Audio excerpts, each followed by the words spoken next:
A chuva caía sobre São Paulo com a insistência de quem cobrava uma dívida antiga, riscando os vidros altos do Hotel Meridian, enquanto Clara Valente ajustava a gola do blazer azul marinho diante do reflexo fragmentado da porta giratória.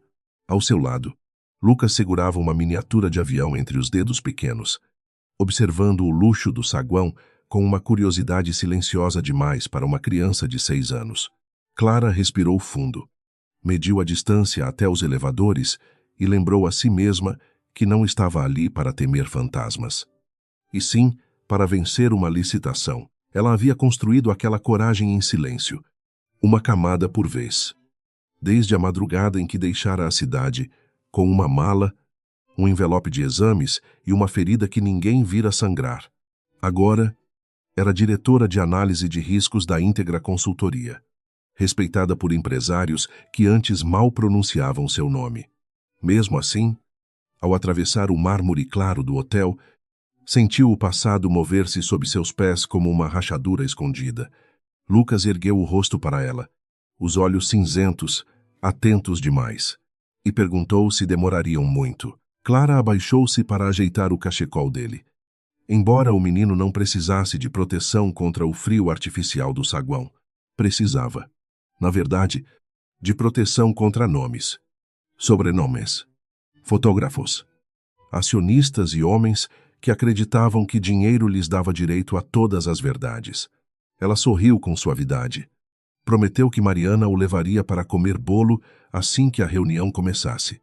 E tentou não pensar que aquele hotel ficava a apenas 4 quarteirões da sede da Monteiro Capital, império que ela jurara nunca mais encarar de perto. Do outro lado do saguão, Rafael Monteiro saiu de um elevador privativo, acompanhado por 3 assessores e por um silêncio que parecia abrir caminho antes de sua presença. Alto, impecável, vestido em um terno cinza de corte severo. Ele não precisava levantar a voz para transformar o ambiente. Os funcionários endireitaram a postura. Empresários interromperam conversas. Câmeras discretas se voltaram em sua direção. Clara o viu antes que ele a visse. E o impacto foi tão físico que sua mão apertou o ombro de Lucas com força demais. Rafael continuava bonito de uma maneira injusta. Mas havia nele algo mais duro do que a memória permitira conservar. A juventude arrogante dera lugar a uma frieza polida, quase mineral, como se ele tivesse aprendido a esconder qualquer fraqueza atrás de decisões rápidas e olhares indecifráveis. Clara lembrou a última vez em que vira aqueles olhos de perto. Não no brilho cruel das salas de reunião, mas na penumbra de um quarto onde ambos haviam confundido abandono com destino. No dia seguinte, tudo se despedaçara, sem chance de defesa. Lucas soltou um pequeno protesto, e Clara percebeu que ainda o segurava. Afrouxou os dedos, pediu desculpas em voz baixa e deu um passo para o lado, tentando se misturar a um grupo de executivos que aguardava credenciais. Era tarde. Rafael havia interrompido a caminhada. O rosto dele, treinado para não revelar surpresa diante de crises bilionárias, perdeu por um instante sua disciplina. Seus olhos passaram por Clara com reconhecimento gelado. Depois, desceram até Lucas, e ali permaneceram como se o mundo tivesse ficado sem ar. O menino, alheio ao terremoto que provocava, encarou Rafael com a mesma sobrancelha, ligeiramente arqueada que aparecia em retratos antigos da família Monteiro. Tinha o cabelo escuro, os olhos cinzentos e a boca firme de quem preferia pensar antes de falar. Clara sentiu o sangue fugir do rosto. Durante 6 anos, ouvira de Mariana que a semelhança diminuiria com o tempo, que crianças mudavam, que o mundo era grande. No entanto, naquele saguão iluminado, Lucas parecia uma resposta viva a uma pergunta que Clara nunca permitira ser feita. Rafael dispensou os assessores com um gesto mínimo, sem tirar os olhos da criança. Um deles tentou mencionar a reunião com o conselho, mas calou-se diante da expressão do chefe. Clara recolheu a pasta contra o corpo e começou a conduzir Lucas para a área lateral, onde Mariana deveria estar esperando. Cada passo parecia atravessar lama. Ela não temia a reação de Rafael como temera no passado. Temia a máquina ao redor dele, os advogados, a família, Os inimigos invisíveis que ainda podiam transformar o filho em peça de disputa. Clara, disse Rafael, e o nome dela soou baixo. Exato. Perigoso. Ela parou porque fugir agora seria confirmar mais do que desejava. Lucas olhou de um adulto para o outro, percebendo algo que nenhuma criança deveria precisar decifrar. Clara virou-se lentamente, mantendo a coluna reta e a expressão neutra que aprendera a usar diante de banqueiros hostis. Rafael aproximou-se sem pressa, mas sua calma era o tipo de calma que antecedia uma tempestade. Havia perguntas demais no rosto dele, e nenhuma parecia admitir evasivas. Senhor Monteiro, respondeu ela, formal, como se 6 anos pudessem ser reduzidos a um tratamento profissional. Rafael percebeu a escolha e seus olhos endureceram. Ele olhou novamente para Lucas, depois para a mão da criança presa à de Clara. O menino franziu a testa, incomodado com a intensidade daquele estranho. Clara sentiu vontade de cobrir o rosto do filho. Não por vergonha, mas por instinto. Rafael perguntou quem era a criança, e a pergunta atravessou o ar com a precisão de uma lâmina colocada sobre a mesa. Meu filho, disse Clara. A resposta era verdadeira e insuficiente, e ambos sabiam disso. Rafael inclinou ligeiramente a cabeça, como fazia quando avaliava riscos que outros tentavam esconder. Seu olhar buscou datas, memórias, ausências, todos os cálculos que uma mente como a dele podia fazer em segundos. Clara viu a conclusão nascer antes que ele a pronunciasse. Lucas apertou o avião contra o peito e perguntou se aquele homem também iria para a reunião. A voz infantil quebrou a tensão por um instante, mas não a diminuiu. Rafael não respondeu ao menino de imediato. Parecia incapaz de aceitar que aquela criança existisse fora de seu conhecimento, fora de seus contratos, fora de seu alcance. Clara conhecia aquela expressão. Era o olhar de um homem acostumado a possuir todas as informações antes de agir. Só que Lucas não era uma informação. Não era um ativo. Um segredo corporativo. Uma dívida a ser cobrada. Era a vida inteira dela. Por isso Clara colocou-se um pouco à frente do filho. E Rafael percebeu o gesto como uma acusação silenciosa, antes que ele pudesse falar outra vez. Mariana surgiu perto das colunas, com uma bolsa infantil no ombro e o olhar vigilante de quem lia desastres antes que acontecessem. Morena, elegante, advogada por vocação e guerreira por temperamento. Ela reconheceu Rafael no mesmo instante e empalideceu apenas o bastante para provar que ainda havia sangue humano em suas veias. Clara entregou Lucas a ela com um beijo breve na testa do menino.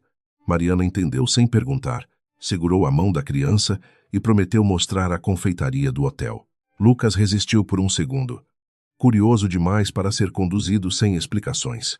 Rafael deu um passo instintivo, como se o corpo tivesse decidido antes da razão. Clara ergueu a mão, firme, impedindo a aproximação. Não aqui, disse ela em voz baixa. Não com ele presente. Rafael olhou para aquela mão erguida como se ninguém tivesse ousado detê-lo daquela forma em anos. Por trás da frieza, algo parecido com dor cintilou e desapareceu. Mariana levou Lucas para longe, mas o menino ainda virou o rosto 2 vezes. Quando a criança sumiu entre os arranjos de flores brancas, o saguão pareceu recuperar o som. Copos tilintaram. Malas rodaram sobre o piso. Vozes baixas retomaram assuntos irrelevantes. Para Clara. Porém, tudo permanecia suspenso. Rafael aproximou-se o suficiente para que apenas ela ouvisse. Perguntou a idade do menino. Clara respondeu que Lucas tinha 6 anos, sem oferecer mês, dia ou explicação. Rafael fechou os olhos por um segundo, gesto quase imperceptível. E quando os abriu, havia neles uma acusação crua que nenhuma etiqueta empresarial conseguiria disfarçar. Você desapareceu, ele disse. Clara sentiu o velho golpe, mas não permitiu que ele a dobrasse. Respondeu que algumas pessoas desaparecem porque ficar se torna uma sentença. Rafael contraiu a mandíbula, e ela percebeu que aquela frase o atingira. Ele talvez esperasse culpa, talvez medo, talvez uma tentativa de justificativa. Encontrou uma mulher que aprendera a sobreviver sem pedir licença. A Clara, de 6 anos antes, chorara sozinha numa rodoviária. A de agora sustentava o olhar dele diante de um hotel inteiro e não recuava. Rafael perguntou se Lucas era seu filho. Clara esperava a pergunta. Mas isso não tornou o impacto menor. Durante anos, imaginara respostas diferentes. Algumas cruéis, outras piedosas. Todas inúteis diante do menino que carregava no rosto a herança de um homem ausente. Ela poderia mentir, mas mentira alguma resistiria a um exame, a um rumor, a uma fotografia. Ainda assim, verdade não significava rendição. Disse apenas que Lucas era uma criança, não uma pauta de negociação, e que qualquer conversa sobre ele exigiria respeito, tempo e limites. A palavra limites pareceu quase insultar Rafael. E ela eriu sem rumor, um sopro breve, e disse que ela falava como se tivesse o direito de impor regras depois de esconder uma vida inteira. Clara sentiu a raiva subir, mas a manteve sob disciplina. Respondeu que ele perdera o direito de exigir confiança no dia em que a deixou ser chamada de ladra diante de pessoas que sabiam exatamente quem havia roubado. O rosto de Rafael mudou. Não foi surpresa comum. Foi a fissura de alguém confrontado por uma versão proibida da própria história. Ele disse que nunca a chamara de ladra. Clara retrucou que o silêncio dele bastara. Rafael abriu a boca. Fechou. E pela primeira vez pareceu menos CEO do que homem. Ela quase odiou perceber isso. Porque a humanidade dele ameaçava uma muralha construída com sofrimento. Se Rafael não tivesse sido apenas cruel, se também tivesse sido enganado, então a ferida ficava mais complexa. E Clara não queria complexidade. Queria proteção. Queria a reunião vencida. O filho seguro. O passado trancado. Mas o passado estava ali, respirando diante dela. Um chamado pelo nome de Clara veio da mesa de credenciamento, avisando que a apresentação começaria em 15 minutos. Ela aproveitou a interrupção como quem encontra uma ponte sobre um rio perigoso. Disse a Rafael que estava ali a trabalho, representando uma empresa concorrente em um processo formal, e que qualquer tentativa de intimidá-la seria registrada. Ele olhou para a pasta em seu braço, reconheceu o logotipo da íntegra e entendeu que ela não voltara como fugitiva. Voltava como adversária técnica em uma disputa que envolvia contratos milionários.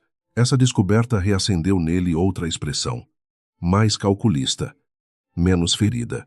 Rafael perguntou se ela sabia que a Monteiro Capital também concorria naquela consultoria estratégica. Clara respondeu que sim, pois estudara todos os participantes e seus conflitos de interesse. O comentário foi preciso demais para ser casual. Rafael percebeu o aviso. Ela conhecia o terreno, conhecia as regras e, talvez, conhecesse rachaduras que ele mesmo ignorava. A mulher diante dele não era uma sombra do passado. Era uma profissional capaz de entrar pela porta principal e desafiar seu império. No mezanino. Henrique Duarte observava a cena atrás de um guarda-corpo de vidro, segurando uma xícara de café que já esfriara. Aos 50 anos, o diretor financeiro da Monteiro Capital cultivava a aparência de conselheiro leal, com ternos discretos, voz macia e olhos que nunca sorriam junto com a boca. Ao reconhecer Clara, sentiu primeiro incredulidade, depois uma irritação afiada. Ela não deveria estar ali.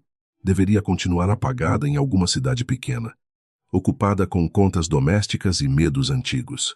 O menino ao lado dela tornava tudo mais perigoso. Henrique desviou-se antes que Rafael olhasse para cima. Seu telefone vibrou com mensagens da equipe jurídica sobre a licitação, mas ele pensava apenas no arquivo que Clara levara quando fugiu. Durante anos, acreditara que ela não ousaria usar nada, pois uma mãe solteira sempre teria mais a perder do que um executivo protegido por camadas de influência. Agora, vendo Rafael parado diante dela como alguém atingido por um fantasma, Henrique entendeu que o segredo de Clara podia virar arma de vários lados, e armas esquecidas costumavam disparar no pior momento. Clara seguiu para o auditório sem olhar para trás, embora sentisse Rafael acompanhá-la com os olhos. O salto de seus sapatos marcava um ritmo constante no corredor, e essa regularidade era uma forma de resistência. Dentro dela, lembranças se empurravam sem ordem. O cheiro de uísque no salão de gala, a mão de Rafael envolvendo a sua quando ela tremia. A madrugada em que ambos falaram menos do que deveriam e sentiram mais do que podiam. Depois, o envelope com a acusação. O crachá bloqueado. A ligação que nunca foi atendida. No auditório, Clara ocupou seu lugar à frente da equipe da íntegra. A tela exibia gráficos de risco, projeções regulatórias e mapas de exposição financeira. Aquilo era seu território agora. Números não gritavam, não humilhavam, não distorciam lembranças quando alguém poderoso ordenava. Números apenas revelavam padrões a quem tinha paciência para escutá-los.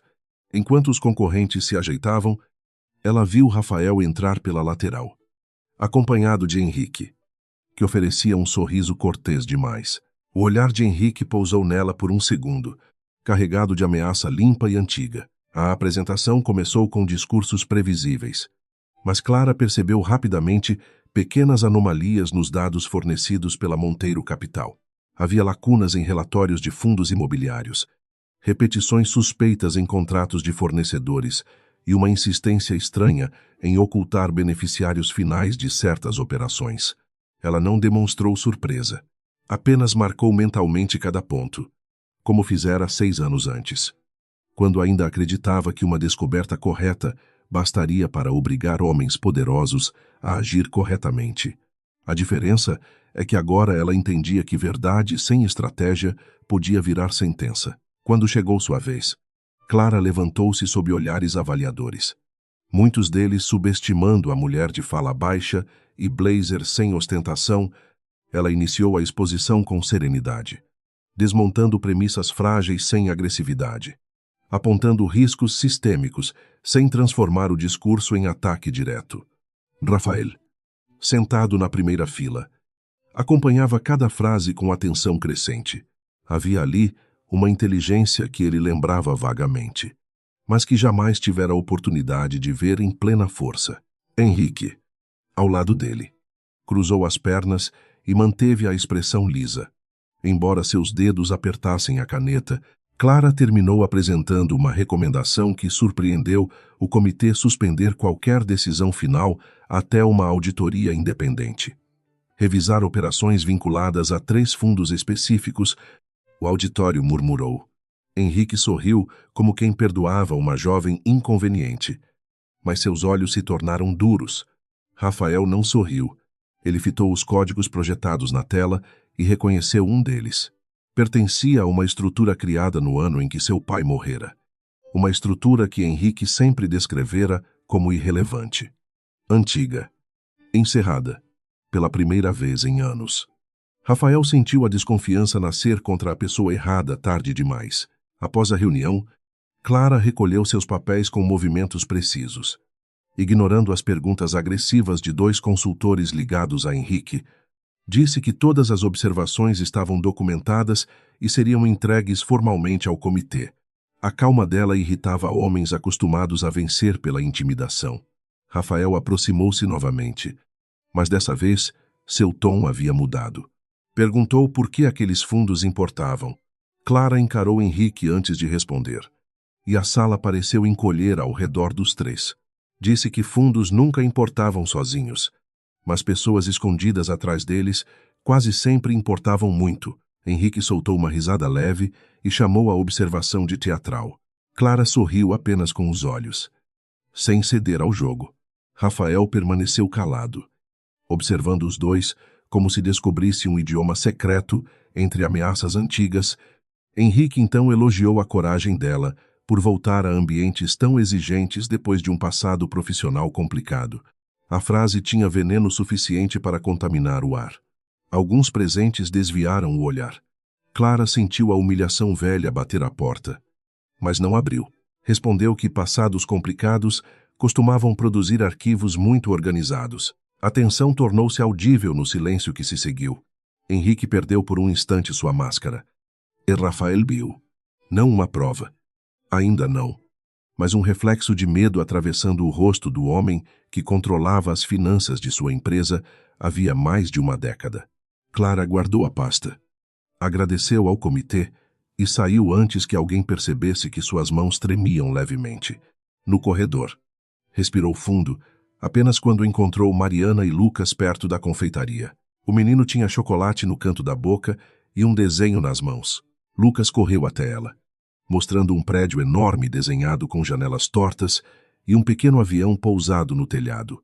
Clara ajoelhou-se para elogiá-lo, mas sentiu uma sombra aproximar-se. Rafael parou a uma distância respeitosa, talvez porque tivesse aprendido algo nos últimos minutos. Talvez porque a presença do filho o tornasse mais cuidadoso. Lucas olhou para ele sem medo e perguntou se ele também gostava de aviões. Rafael demorou a responder. Quando disse que sim, sua voz perdeu toda a frieza por um instante, revelando uma ternura involuntária. Clara viu esse instante e desejou não tê-lo visto. Seria mais fácil manter Rafael como vilão simples, um homem de gelo que escolhera poder acima da verdade. Porém, Lucas sorriu, oferecendo a miniatura para que ele a examinasse. E Rafael a recebeu com uma reverência quase solene. O gesto era pequeno, mas abalou Clara mais do que qualquer ameaça. Mariana tocou seu braço em advertência silenciosa. Ambas sabiam que um vínculo podia nascer em segundos, e que depois nenhum tribunal, nenhuma fuga, nenhuma mentira piedosa conseguiria desfazer-lo sem deixar marcas. Rafael devolveu o avião e perguntou o nome do menino, embora já o tivesse ouvido. Lucas respondeu com orgulho, acrescentando que sua mãe dizia que nomes eram promessas. Rafael olhou para Clara, atingido por algo que ela não pretendia compartilhar. O nome Lucas fora escolhido numa noite de medo, porque significava luz para uma mulher que acreditava estar entrando na parte mais escura da própria vida. Rafael não sabia disso. Não sabia dos enjoos escondidos, do parto difícil, das contas atrasadas, das histórias inventadas para explicar a ausência paterna. Henrique apareceu no fim do corredor, acompanhado por 2 advogados. A visão dele bastou para devolver Clara a realidade. O sorriso de Lucas desapareceu ao sentir a tensão dos adultos. Rafael percebeu a mudança e colocou-se discretamente entre Henrique e a criança. Gesto que não passou despercebido por Clara. Henrique anunciou que o comitê solicitara documentos adicionais à íntegra e que talvez certas inconsistências no currículo de Clara precisassem ser esclarecidas antes da próxima etapa. Mariana deu um passo à frente, pronta para responder, mas Clara a conteve.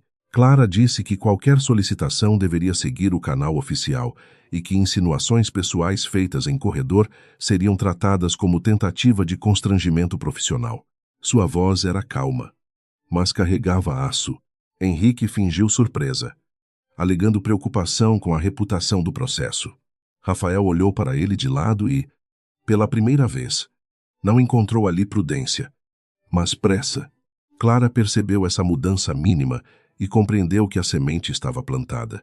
Ainda assim, sementes podiam morrer se não recebessem proteção. Ela precisava sair dali antes que Lucas se tornasse alvo direto. No estacionamento coberto, a chuva continuava batendo contra as rampas de concreto. Mariana levou Lucas para o carro, enquanto Clara guardava a pasta no banco traseiro. Rafael surgiu antes que ela fechasse a porta. Sem assessores. Sem Henrique. Sam, o aparato, que normalmente o cercava. Ele parecia menos invencível sob a luz fria das lâmpadas subterrâneas. Pediu 5 minutos. Clara respondeu que 5 minutos não explicariam 6 anos. Rafael aceitou o golpe sem rebater. Depois disse que não pretendia tirar Lucas dela, mas precisava saber se era pai. Clara apoiou a mão na porta do carro, sentindo a superfície úmida sob os dedos. A resposta verdadeira estava entre eles, como uma criança adormecida que ninguém queria acordar bruscamente. Ela disse que paternidade não era apenas sangue. Era presença, responsabilidade, proteção. Rafael respondeu que nunca teve chance de oferecer nenhuma dessas coisas. A frase saiu baixa, quase áspera, e Clara percebeu que ele mesmo não sabia se era defesa ou confissão. Por um instante, a raiva dela encontrou o remorso dele, e ambos ficaram sem palavras. Mariana chamou de dentro do carro, avisando que Lucas estava cansado. Clara assentiu, mas manteve os olhos em Rafael. Disse que, se ele quisesse respostas, deveria começar investigando a própria empresa e o homem que sorria ao seu lado havia 6 anos. Rafael não perguntou de quem ela falava. Não precisava. O nome de Henrique cresceu entre eles, sem ser pronunciado. Pesado, como um documento lacrado. Clara entrou no carro, fechou a porta e viu Rafael permanecer imóvel, enquanto o veículo deixava a vaga e subia a rampa no banco traseiro. Lucas adormeceu antes que alcançassem a avenida. A cabeça dele tombou contra o vidro, e Clara tirou o cachecol do pescoço para cobri-lo. Mariana dirigia em silêncio, mas seus olhos no retrovisor carregavam perguntas. Clara não respondeu. Observava a cidade molhada, as luzes desfocadas, os prédios altos que pareciam guardar segredos em cada andar. Pensou em Rafael segurando o avião com cuidado inesperado. Pensou em Henrique, que agora sabia que ela voltara. Pensou no arquivo escondido, nas cópias protegidas, no preço de finalmente abrir aquela porta. No hotel. Rafael permaneceu no estacionamento mesmo depois que o carro desapareceu. O barulho da chuva misturava-se ao eco distante dos motores. Mas dentro dele havia apenas o rosto de Lucas. A semelhança não era dúvida. Era condenação e milagre ao mesmo tempo. Pela primeira vez em muitos anos. Rafael Monteiro não sabia qual decisão tomar primeiro. Queria exigir, proteger, investigar, acusar, pedir perdão. Todas as opções pareciam insuficientes diante de uma verdade que respirava. Sorria e gostava de aviões. Então ligou para seu chefe de segurança. Do outro lado da linha, ordenou uma revisão sigilosa de todos os relatórios internos relacionados à saída de Clara Valente. Sem alertar Henrique Duarte ou qualquer membro da diretoria financeira, a própria ordem soou como traição ao homem que considerara aliado por anos. Mas Rafael não hesitou. Sua voz recuperou a firmeza fria que o tornara temido no mercado. No entanto, quando desligou, a mão ainda estava tensa ao redor do telefone. Ele percebeu que não buscava apenas a verdade corporativa. Buscava os 6 anos que alguém talvez tivesse roubado dele. Em um escritório, apagado no andar executivo, Henrique recebia a confirmação de que Rafael pedira arquivos antigos. A notícia veio por uma secretária leal a ele. Paga não apenas com dinheiro, mas com favores e medo. Henrique fechou a porta. Abriu um cofre oculto atrás de uma estante e retirou um pendrive sem etiqueta. Clara não era mais um problema esquecido. Era uma ameaça viva. Mãe de uma criança que podia transformar escândalo financeiro em tragédia familiar diante da imprensa. Ele sorriu devagar, sem alegria. Para Henrique, pessoas eram previsíveis quando tinham algo a perder. Clara tinha o filho. Rafael tinha o nome da família. O conselho tinha pavor de instabilidade. Bastava pressionar os pontos certos. E todos voltariam ao lugar que ele escolhera para eles. Ainda assim, enquanto segurava o pendrive, lembrou o olhar de Clara no corredor e sentiu uma irritação funda. Ela não parecia mais a jovem assustada que ele empurrara para fora da empresa. Parecia alguém que havia aprendido a esperar. E pessoas pacientes eram as mais perigosas. Naquela noite, Clara ficou acordada depois que Lucas dormiu. Sentada à mesa pequena do apartamento, onde cada móvel havia sido comprado com trabalho e renúncia, Mariana estava no sofá, revisando mensagens jurídicas no tablet, enquanto a cidade respirava úmida além da janela. Clara abriu uma caixa de madeira escondida no armário e retirou envelopes. Cópias autenticadas, gravações transcritas e uma fotografia antiga do prédio da Monteiro Capital. Seus dedos não tremiam mais. A volta de Rafael. A ameaça de Henrique. A curiosidade de Lucas. Tudo convergia. Mariana perguntou se ela estava pronta para a guerra. Clara observou a porta do quarto do filho, entreaberta, deixando escapar uma faixa suave de luz. Durante 6 anos, ela chamara sua fuga de proteção. Talvez também tivesse sido medo.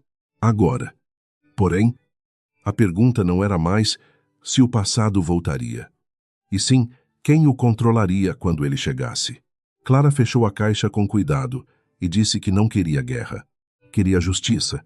Mas se eles viessem atrás de Lucas, aprenderiam a diferença entre uma mulher ferida e uma mãe sem medo. Na manhã seguinte, Clara acordou antes do alarme, como fazia sempre que o perigo passava perto demais de Lucas. O apartamento ainda estava mergulhado em uma penumbra azulada, com a chuva da noite anterior deixando marcas nas janelas e um cheiro úmido de cidade cansada. Da cozinha, ela podia ouvir a respiração regular do filho no quarto, misturada ao leve zumbido da geladeira. A caixa de madeira permanecia sobre a mesa, fechada, mas não silenciosa. Cada documento dentro dela parecia respirar junto com o passado. Mariana havia dormido no sofá depois de revisar petições, mensagens criptografadas e antigas certidões que Clara guardava como quem guarda um mapa de guerra. Ao despertar, encontrou a amiga preparando café sem açúcar, os olhos secos demais para alguém que mal dormira. Mariana conhecia aquela expressão. Era a mesma de 6 anos antes, quando Clara entrara em sua casa com um casaco largo, sapatos encharcados e a dignidade quebrada, apenas o suficiente para pedir ajuda. Naquela madrugada antiga, nenhuma das duas sabia que estavam salvando 2 vidas. 6 anos antes, Clara ainda usava crachá de analista sênior no setor de auditoria interna da Monteiro Capital. Não tinha sobrenome influente, nem padrinhos no conselho, nem voz alta nos corredores. Tinha apenas uma capacidade rara de enxergar padrões onde outros viam pilhas de planilhas. Chegara cedo numa terça-feira de verão para revisar operações de um fundo imobiliário ligado a obras portuárias. Tarefa que Henrique tratara como mera formalidade.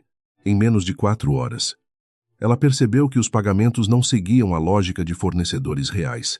Havia empresas abertas, havia poucos meses, endereços repetidos em bairros distantes, notas fiscais com descrições vagas e transferências fracionadas que pareciam desenhadas para fugir de controles automáticos.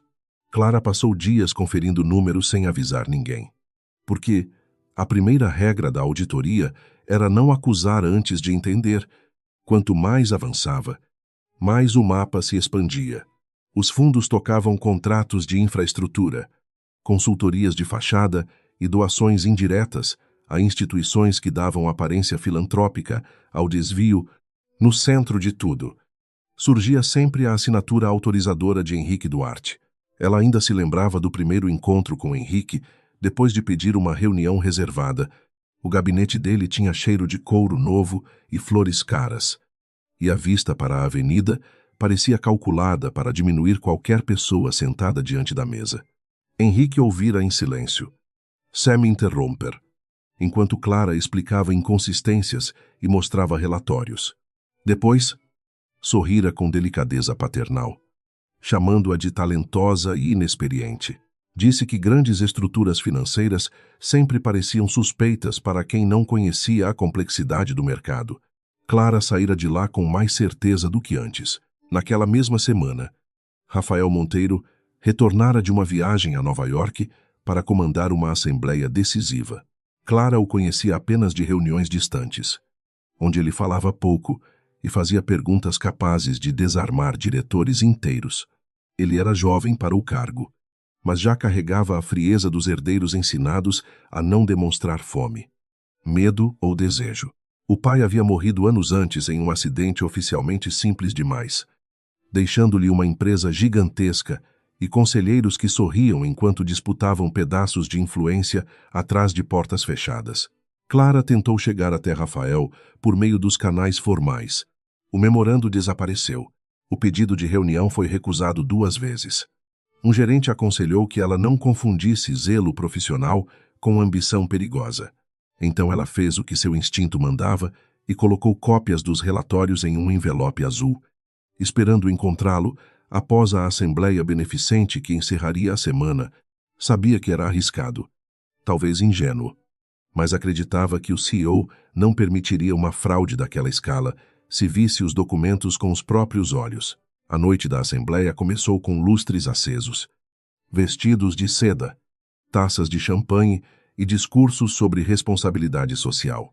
Clara estava ali como funcionária técnica, quase invisível entre acionistas e convidados. Rafael circulava como uma figura esculpida em gelo, sorrindo o mínimo necessário, aceitando cumprimentos com uma distância que parecia natural nele. Quando seus olhos encontraram os dela perto da varanda, Clara sentiu um reconhecimento inesperado. Talvez ele se lembrasse de uma apresentação em que ela corrigira, com calma, uma projeção equivocada de um diretor veterano. Antes que Clara conseguisse abordá-lo, um jornalista perguntou a Rafael sobre boatos de irregularidades em fundos internos. A pergunta criou um silêncio breve, mas Henrique surgiu com habilidade, desviando o assunto e rindo como se fosse apenas ruído de mercado. Clara percebeu que alguém vazara algo, ou que Henrique preparara o terreno para desacreditá-la. O envelope azul parecia pesar em sua bolsa como uma pedra. Mais tarde, quando a festa já se dissolvia em conversas menores, Rafael apareceu ao lado dela na varanda, perguntando se ela precisava falar com ele. Ela deveria ter entregado os papéis naquele instante. Em vez disso, viu no rosto dele uma fadiga que não combinava com a lenda do homem impenetrável. Rafael parecia cercado por todos e próximo de ninguém. Clara falou dos fundos, das empresas de fachada, do memorando bloqueado. Ele escutou com atenção real, mas antes que ela retirasse o envelope, Henrique chamou por ele com urgência. Rafael pediu que ela esperasse no corredor privativo em 10 minutos. Era uma decisão pequena, mas o destino, às vezes, entra justamente pelas frestas pequenas, no corredor. Clara encontrou uma taça deixada sobre uma mesa estreita e não bebeu. Ainda assim, começou a sentir tontura pouco depois. Como se o ar tivesse ficado espesso, Rafael apareceu também alterado. A gravata frouxa, a expressão menos controlada. Anos depois, Clara nunca conseguiu provar que ambos foram manipulados naquela noite. Apenas reuniu indícios. Uma camareira desaparecida, imagens apagadas, um relatório médico que Mariana obteria semanas depois. O que Clara lembrava com nitidez era que, apesar da confusão, Rafael jamais fora bruto, fora vulnerável, fora humano. A madrugada no quarto não teve a violência dos boatos que depois tentariam construir, nem a frieza de um acordo sem alma. Teve silêncio, confissão, duas solidões encostadas, uma na outra, e uma ternura perigosa, porque parecia verdadeira. Rafael falou pouco sobre o pai, mas o suficiente para Clara perceber uma tristeza antiga enterrada sob disciplina. Clara falou de sua mãe costureira, de bolsas de estudo, da vergonha de ser tratada como intrusa em salas onde era a mais preparada por algumas horas. Nenhum dos dois parecia pertencer à guerra. Quando Clara acordou, Rafael não estava mais no quarto. Sobre a mesa havia apenas seu celular sem bateria e nenhum sinal do envelope azul. Ao chegar à empresa, encontrou o crachá bloqueado, 2 seguranças no elevador e uma convocação para a sala de compliance. Henrique estava lá com expressão grave, acompanhado por advogados. Acusaram-na de copiar arquivos sigilosos, tentar extorquir diretores e invadir sistemas protegidos. Clara pediu para falar com Rafael. Henrique respondeu que o CEO já havia sido informado e que não toleraria traição dentro da própria casa. Rafael não apareceu. Essa ausência foi a primeira sentença. A segunda veio quando uma assistente, chorando, entregou a Clara uma caixa com seus objetos pessoais. A terceira veio em mensagens anônimas que chegaram ao seu telefone naquela noite, com fotos do prédio onde sua mãe morava e a frase de que pessoas honestas também podiam sofrer acidentes. Clara entendeu então que a verdade sem poder não atravessava paredes. Procurou Rafael uma última vez, mas suas ligações caíram na caixa postal. Depois disso, fugiu para a casa de Mariana. 2 semanas mais tarde, descobriu a gravidez. Mariana chorou primeiro.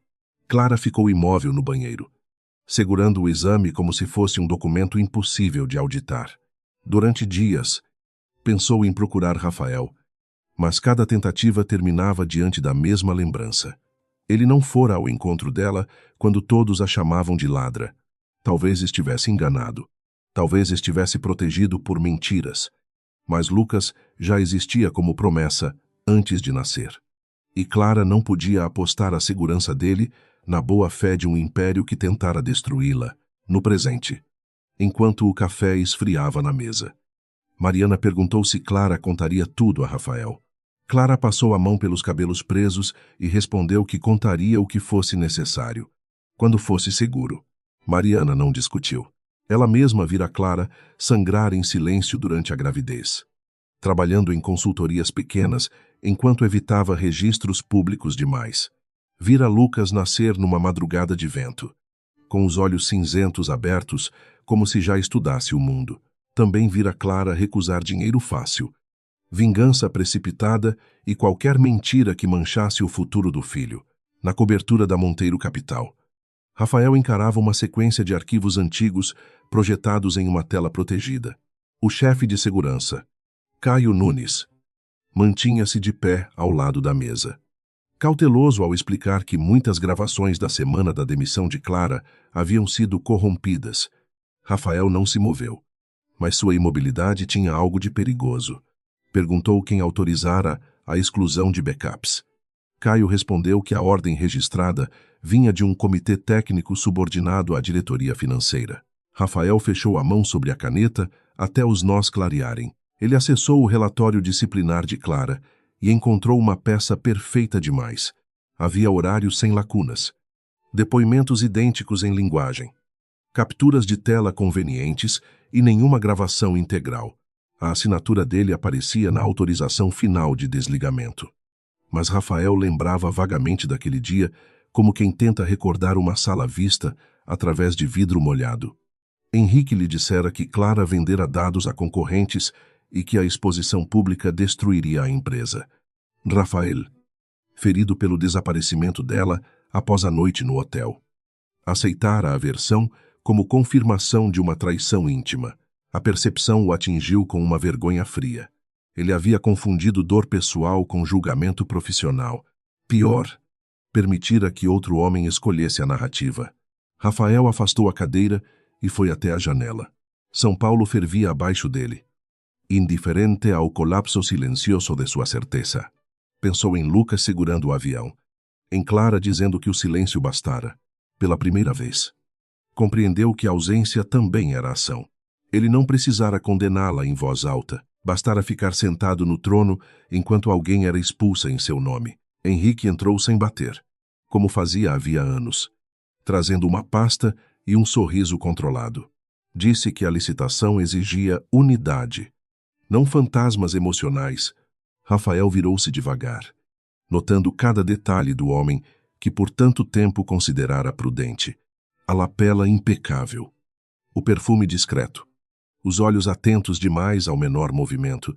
Henrique sugeriu que Clara poderia estar usando o menino para obter vantagem ou vingança.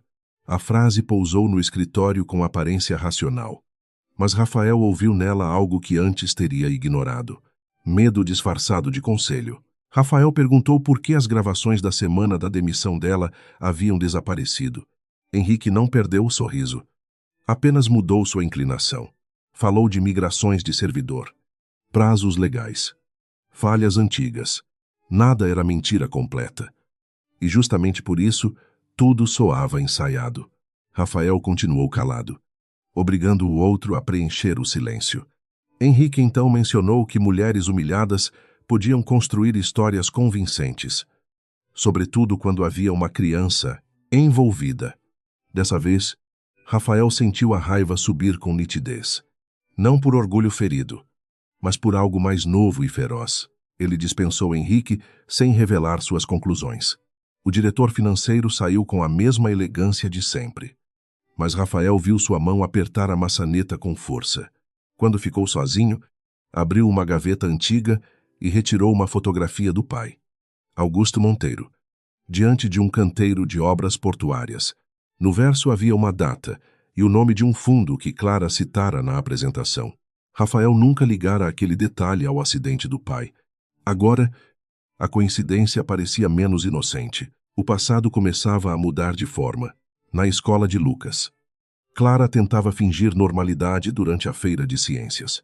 O menino apresentava um projeto sobre pontes de palitos, explicando que uma estrutura forte precisava distribuir peso, não apenas parecer bonita. Clara ouviu aquilo com um aperto no peito, porque a frase parecia resumir tudo o que ela aprendera. Rafael apareceu no portão pouco antes do fim do evento, sem seguranças visíveis, usando um casaco escuro e uma hesitação que não combinava com ele. As professoras o reconheceram, mas ele manteve distância até Clara notar sua presença. Clara saiu para o pátio antes que Lucas o visse. O céu estava nublado, e crianças corriam ao redor como se o mundo adulto não carregasse ameaças.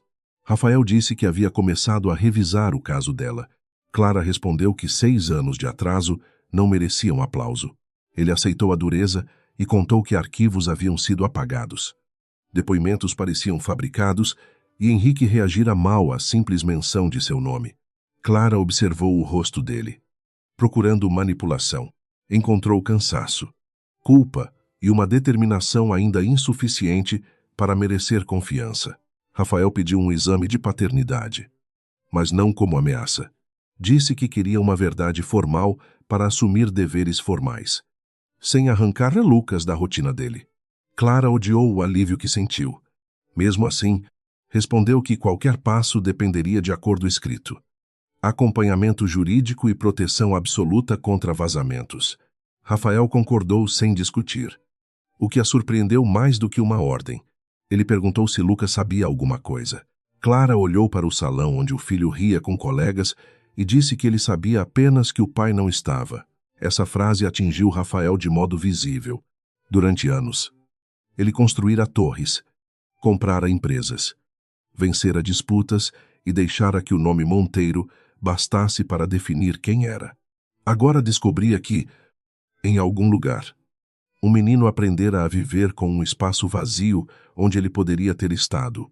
Clara percebeu a dor dele, mas não se permitiu consolá-lo. A dor de Rafael não apagava noites de febre, festas escolares sem pai, perguntas respondidas com meias verdades. Responsabilidade começava quando o sofrimento parava de exigir palco e aceitava serviço. Antes de ir embora, Rafael entregou a ela um envelope lacrado. Dentro havia cópias de registros internos que conseguira recuperar, incluindo a ordem que bloqueou seu crachá antes mesmo da reunião disciplinar.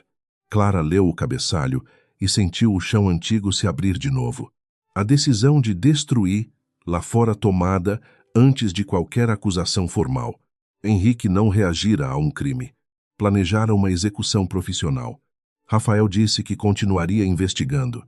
Clara ergueu os olhos e avisou que, se ele recuasse quando a verdade atingisse seu próprio sangue, ela não recuaria por ele. Rafael respondeu que já havia recuado uma vez e que isso custara 6 anos. A frase ficou entre eles sem perdão imediato, mas com um peso diferente. Lucas apareceu na porta do salão segurando a ponte de palitos, chamando a mãe. Ao ver Rafael, sorriu com reconhecimento tímido e perguntou se ele viera ver a feira. Clara prendeu a respiração. Rafael ajoelhou-se para ficar na altura do menino e disse que chegara tarde, mas gostaria de ouvir sobre a ponte. Se Lucas ainda quisesse explicar, o menino aceitou. Clara observou os dois caminharem até a mesa do projeto, lado a lado, ainda estranhos e ainda assim assustadoramente semelhantes.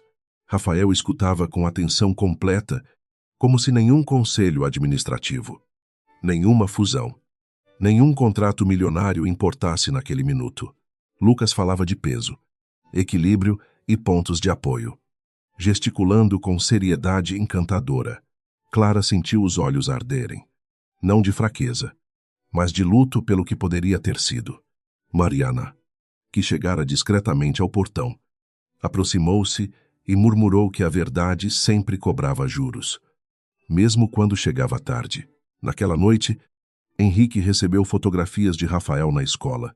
Uma delas mostrava o CEO ajoelhado diante de Lucas, com Clara ao fundo. O diretor financeiro ficou imóvel por muito tempo. Depois rasgou a imagem impressa com precisão inútil. A criança não era apenas semelhança, era laço. E laços tornavam homens frios imprevisíveis.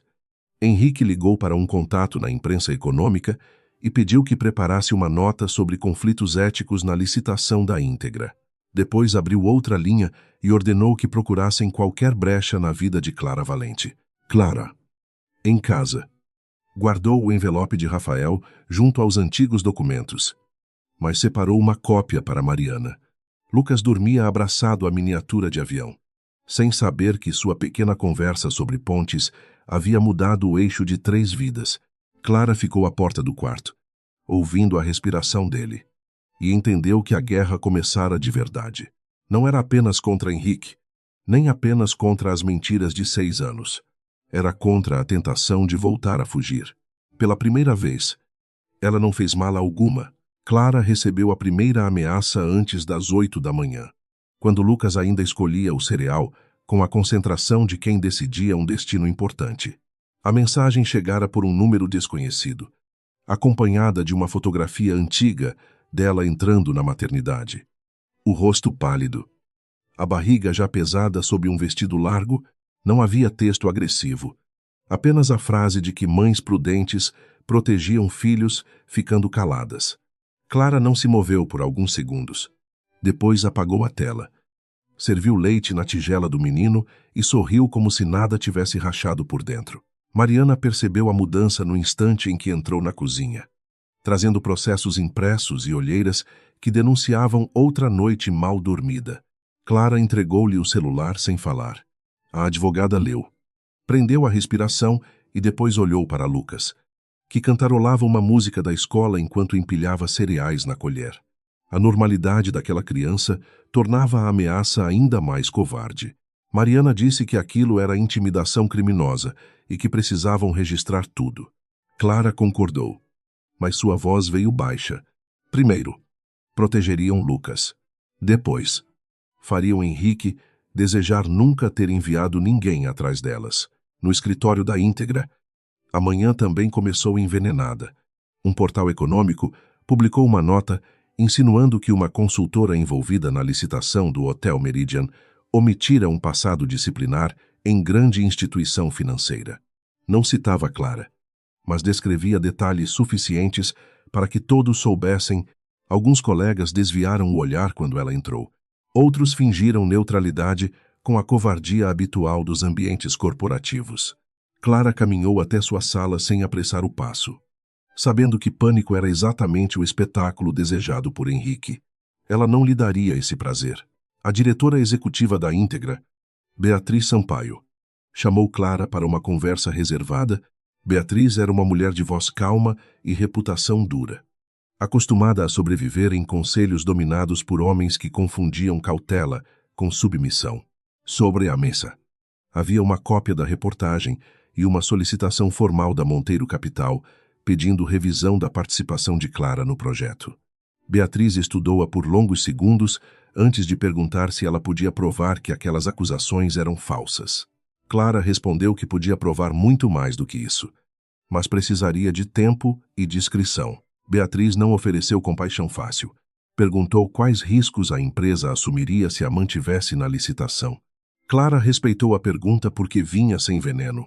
Explicou que Henrique tentaria deslocar a discussão dos fundos suspeitos para sua reputação pessoal, criando dúvida suficiente para travar a auditoria independente. Disse também que afastá-la seria exatamente o objetivo dele. Beatriz ouviu sem interromper. Depois fechou a pasta e afirmou que a íntegra não entregava funcionários a lobos sem examinar as marcas de dentes.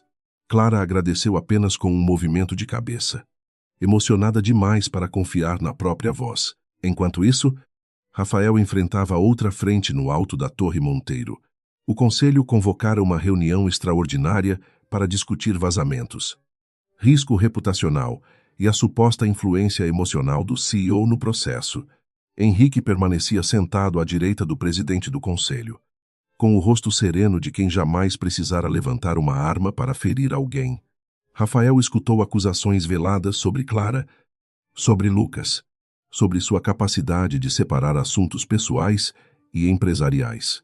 Quanto mais falavam, mais compreendia que a campanha começara antes mesmo de ele alcançar qualquer verdade. Quando lhe perguntaram se a criança era seu filho, Rafael sentiu todos os olhares convergirem como lâminas educadas. Poderia negar até o exame formal. Poderia recuar para salvar a aparência. Poderia repetir o velho erro de deixar outra pessoa definir uma mulher ausente.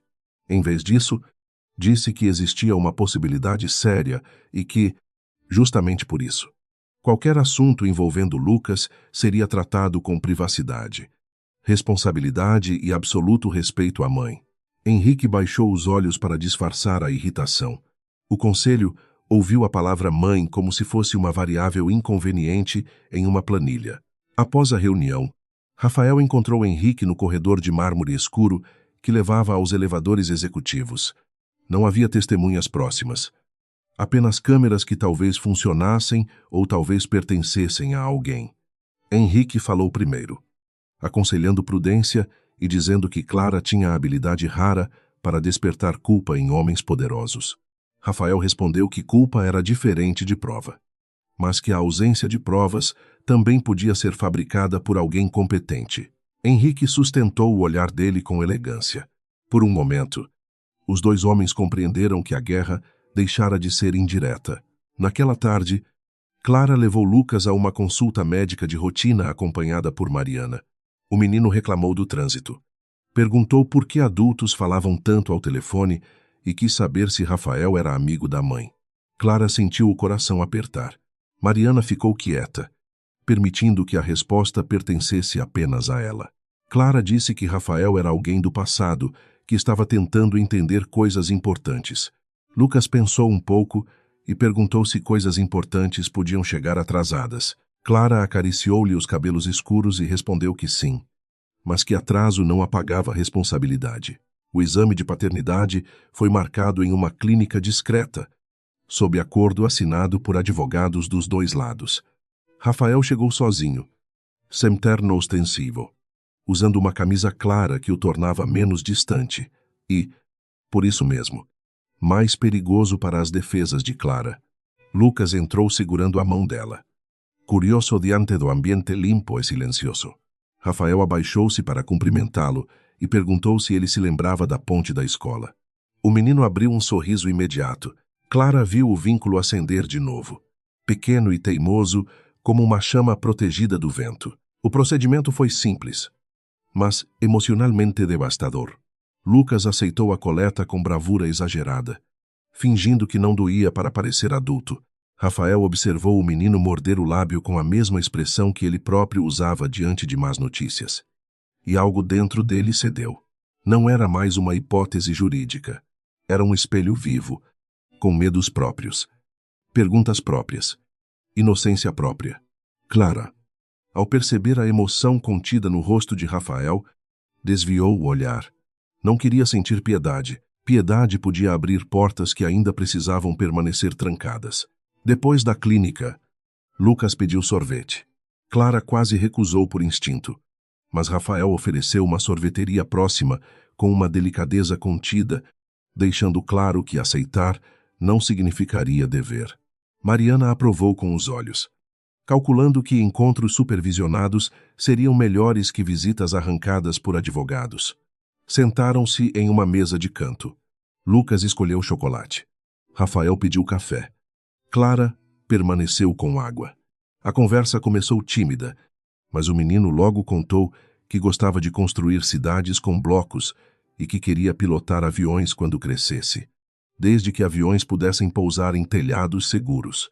Rafael escutava como se cada palavra fosse um relatório decisivo, mas sem a frieza que dedicava aos negócios. Perguntou a Lucas por que os telhados precisavam ser seguros. O menino respondeu que ninguém deveria cair, só porque outra pessoa construiu mal. Clara sentiu a frase atravessá-la. Rafael também. Por um segundo.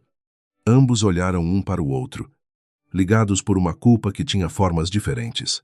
Lucas continuou falando de sorvetes e aviões, ignorando que sua inocência revelava verdades que adultos enterravam sob contratos, ressentimentos e silêncios. Do lado de fora, um fotógrafo escondido em um carro escuro registrou a cena. Henrique recebeu as imagens antes do fim do expediente. Clara, Rafael e Lucas juntos em uma mesa simples. parecendo algo que o público chamaria de família antes de saber qualquer contexto.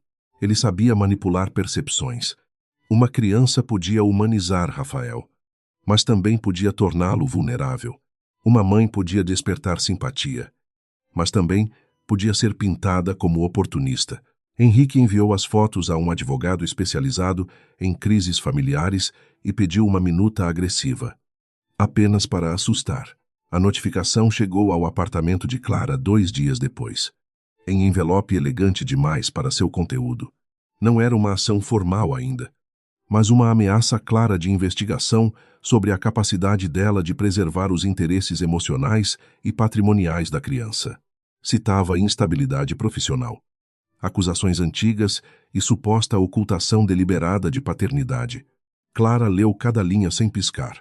Mariana explodiu em indignação, prometendo resposta imediata. Clara permaneceu em silêncio até terminar. Então colocou o papel sobre a mesa, pegou uma caneta vermelha e começou a marcar as contradições. Ela não chorou. O medo estava lá, profundo e animal, mas havia sido treinado por anos até virar método. Clara organizou uma linha do tempo desde a noite da Assembleia até o nascimento de Lucas, anexando recibos médicos, declarações escolares, comprovantes de trabalho e registros de endereço. Mariana observava com admiração feroz. A amiga que antes fugira com uma mala agora montava uma defesa como quem constrói uma muralha pedra por pedra. Clara disse que Henrique cometera um erro ao atacar sua maternidade. Dera a ela a autorização moral para abrir todos os arquivos. Rafael soube da notificação por Caio, não por Henrique. A descoberta fez seu controle romper de maneira rara. Entrou na sala do diretor financeiro sem anunciar. Encontrou 3 assessores e mandou todos saírem. Henrique tentou falar em estratégia preventiva, mas Rafael bateu a notificação sobre a mesa. Sua voz saiu baixa, mais ameaçadora do que qualquer grito. Disse que Lucas não seria usado como instrumento de pressão. Henrique alegou estar protegendo a empresa. Rafael respondeu que a empresa não era um altar onde crianças seriam sacrificadas para esconder a covardia de adultos. Henrique, enfim, deixou cair uma parte da máscara. Disse que Rafael estava cego por uma mulher que já o enganara uma vez. Rafael inclinou-se sobre a mesa e perguntou se ele tinha certeza de que fora Clara quem enganara. O silêncio que se seguiu valeu mais do que uma confissão. Henrique recuperou o sorriso tarde demais. Rafael saiu levando a notificação original e ordenou a Caio que rastreasse sua origem, incluindo escritórios externos, pagamentos indiretos e contas de assessoria ligadas ao diretor financeiro. A guerra agora tinha rastros formais. Na noite seguinte, Rafael pediu para encontrar Clara em um espaço neutro.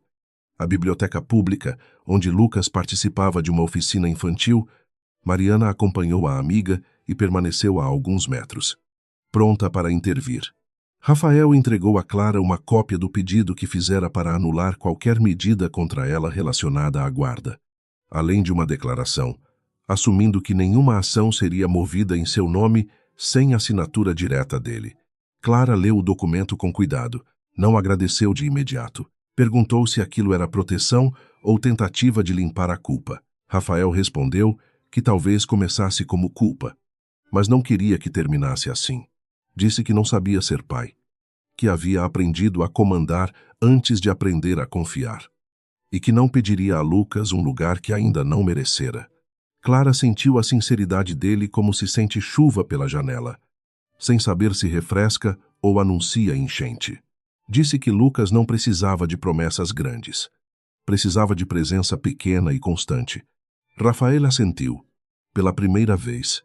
Aceitou uma lição dela sem transformar o aprendizado em disputa. A oficina terminou com crianças correndo entre mesas cheias de papéis coloridos. Lucas saiu segurando um marcador azul. Ao ver Rafael, perguntou se ele podia ajudá-lo a escolher um livro sobre aviões. Clara quase respondeu por ele, mas conteve o impulso. Rafael olhou para ela, pedindo permissão em silêncio. Ela fez um gesto breve. Os dois caminharam até a estante infantil. Rafael segurou 3 livros. Ouviu Lucas comparar capas. Errou o nome de uma aeronave e aceitou ser corrigido com uma seriedade que fez o menino rir. Clara observava de longe, ao lado de Mariana, sentindo um nó que não era apenas medo. Havia raiva ali, sim, mas também uma tristeza antiga se movendo. Durante anos, ela se convencera de que proteger Lucas significava manter Rafael fora de sua vida. Talvez tivesse sido verdade naquele tempo. Talvez ainda fosse parcialmente. Mas ao ver o menino puxar Rafael pela manga para mostrar uma ilustração, Clara compreendeu que proteção também exigia coragem para permitir vínculos quando eles deixavam de ser ameaça e começavam a ser possibilidade. Mariana, sempre menos sentimental, lembrou que Henrique não desistiria. Clara respondeu que sabia. Por isso, naquela mesma noite, enviou a Beatriz e a Rafael uma proposta de investigação paralela, com acesso restrito, envolvendo os 3 fundos mencionados na licitação, os registros de sua demissão e as transferências que antecederam a morte de Augusto Monteiro. Não entregou tudo, ainda não, mas ofereceu peças suficientes para obrigar Rafael a escolher um lado. Se ele hesitasse, Clara seguiria sem ele. Se avançasse, teria de aceitar que ela conduziria parte do caminho. Rafael leu a proposta no carro. Depois de deixar a biblioteca, Caio dirigia em silêncio, percebendo que o chefe não estava apenas irritado, mas transformado. Entre os anexos, havia uma planilha com pagamentos feitos a uma empresa de segurança privada no mês anterior ao acidente de Augusto. Rafael reconheceu o nome do motorista envolvido na ocorrência. Um homem que desaparecera depois de assinar um acordo de confidencialidade. Henrique sempre dissera que tudo fora encerrado pela seguradora. Agora aquela certeza parecia uma sala escura, onde alguém finalmente acendia uma lâmpada. Enquanto isso, Henrique ordenava uma nova etapa. Se Clara não recuava com a ameaça, seria necessário isolá-la. Ele acionou contatos para pressionar clientes da íntegra, plantar dúvidas sobre Mariana e investigar a escola de Lucas. Também pediu que localizassem antigos funcionários do setor de auditoria, especialmente aqueles que haviam assinado depoimentos contra Clara. Um deles, Renato Alves, vivia agora afastado do mercado e bebia demais em um apartamento pequeno na Zona Leste. Henrique sabia que homens culpados eram úteis porque temiam tanto a verdade quanto a própria memória. Clara chegou em casa com Lucas adormecido no banco traseiro de Mariana e uma sacola de livros no colo dele. Ao carregá-lo até o quarto, sentiu o peso do menino maior do que lembrava. Prova silenciosa de que o tempo avançava, mesmo quando adultos ficavam presos a noites antigas. Depois de cobri-lo, encontrou na mochila dele um desenho feito na biblioteca. Havia 3 figuras de mãos dadas perto de um avião azul. Uma tinha cabelos longos, outra usava terno, e a menor sorria entre as duas. Clara ficou olhando o desenho por muito tempo. Não era uma decisão, nem um perdão, nem uma sentença. Era apenas o desejo simples de uma criança que não conhecia a extensão das ruínas ao redor dos adultos. Mariana apareceu na porta e não disse nada. Clara dobrou o papel com cuidado. Guardou-o dentro da caixa de madeira, ao lado de provas, ameaças e documentos que cheiravam a guerra. Pela primeira vez, aquele arquivo não continha apenas o passado. Continha também a possibilidade frágil de um futuro. Na madrugada, o resultado preliminar do exame chegou aos advogados, confirmando o que todos já sabiam antes de qualquer laboratório. Rafael era o pai biológico de Lucas. Mariana ligou para Clara, embora estivessem no mesmo apartamento, porque recebera a mensagem no quarto. Clara sentou-se na cama, olhando a porta entreaberta do filho, e sentiu o mundo mudar sem fazer barulho. Não houve surpresa. Apenas uma espécie de fim para a última mentira possível. Do outro lado da cidade, Rafael leu o mesmo resultado sozinho e chorou sem permitir som algum. O resultado do exame não criou uma família. Apenas arrancou a última cortina que ainda permitia aos adultos fingirem prudência. Clara passou a manhã seguinte lendo o laudo sobre a mesa, enquanto Lucas montava blocos no tapete da sala, ignorando que algumas folhas podiam alterar destinos mais do que qualquer sentença judicial. Mariana observava a amiga com atenção, sem apressá-la Clara não chorou. Havia uma serenidade dura em seu rosto, como se a confirmação não lhe trouxesse novidade, mas transferisse para o mundo uma verdade que antes ela carregava sozinha. Rafael ligou apenas uma vez e não exigiu encontro imediato. Disse que havia recebido o resultado, que reconheceria Lucas formalmente quando Clara autorizasse o caminho jurídico adequado e que não permitiria qualquer movimentação da empresa contra eles. A ausência de pressão surpreendeu Clara mais do que qualquer discurso. Ela respondeu que Lucas não seria informado por impulso, nem transformado em reparação emocional de adulto.